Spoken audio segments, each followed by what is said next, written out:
Salut, Joe le mécano veut changer 4 nœuds. Et oui, écoute, déjà qu'il a assez de difficultés comme ça avec la mécanique, on va au moins l'aider pour les calculs.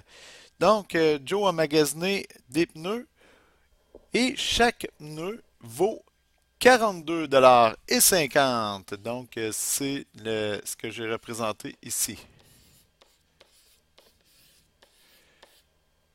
Donc, 42,50 pour chacun des pneus de Joe le mécano.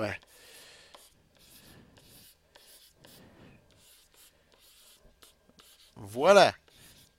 D'accord. Donc, maintenant, nous allons calculer le coût des pneus.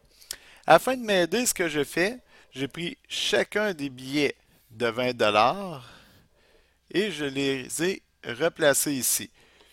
Ça, j'ai le droit de faire ça par l'associativité dans les nombres réels. Donc, je dois de prendre tous mes 20 et les placer ensemble, prendre tous mes 2 $, les placer ensemble, prendre tous mes 25 cents et les placer ensemble.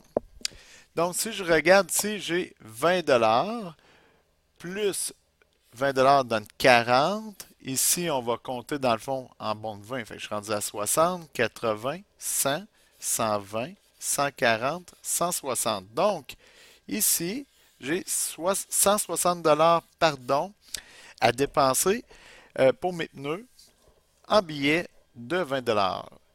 J'ai fait la même chose avec mes 2 $, donc je les ai associés ensemble. Tu vois, j'ai donc 2, 4, 6, 8 si je compte en bons de 2 et ça me donne 8 $. Et finalement, ça c'est mon 50 sous que je retrouve ici. Ça c'est mon autre 50 sous que je retrouve ici.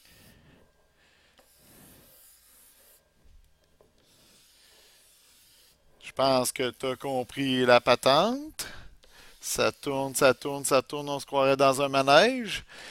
Et 25 sous plus 25 sous plus 25 sous plus 25 sous me donne 1 $. Donc, j'ai un premier dollar ici, plus un autre dollar ici. Donc, au total, j'ai 2 $ en 25 sous. Si je décide de faire le total, j'ai donc 160 $ auquel j'additionne les 8 $ en 2 $, ce qui me donne 168 $.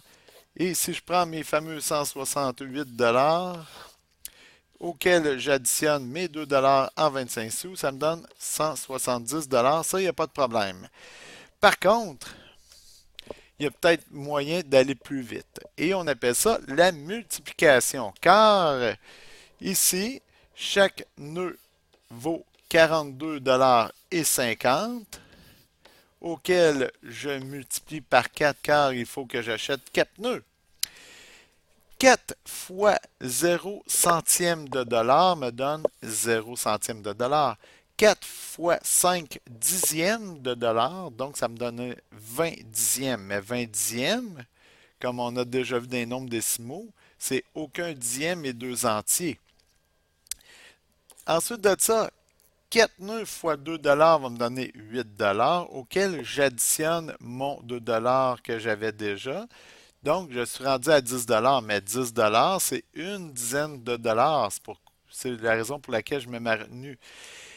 4 nœuds multipliés par 40 $ me donne 160 $, mais j'ai déjà une autre dizaine. Fait que je suis rendu à 17 dizaines. Autrement dit, 170. Oups là, ici, j'ai écrit un 2, mais c'est vraiment un 7 qui vient ici, là.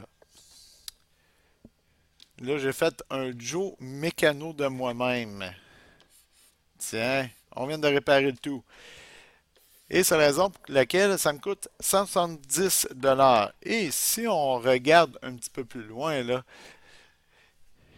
ça ici, ça correspond à mon fameux 2 $ ici qu'on retrouve en haut. J'avais 2 $. 4 qui est multiplié par 2 ici, ben ça correspond à 4 fois mes 2 $ qui sont ici. Et 4 fois mon 40 $, ben, ça correspond à ça ici, auquel j'additionne l'autre 10 $. Eh bien voilà, c'était la multiplication des nombres décimaux par un nombre entier. Je te remercie beaucoup et n'oublie pas, Joe le mécano!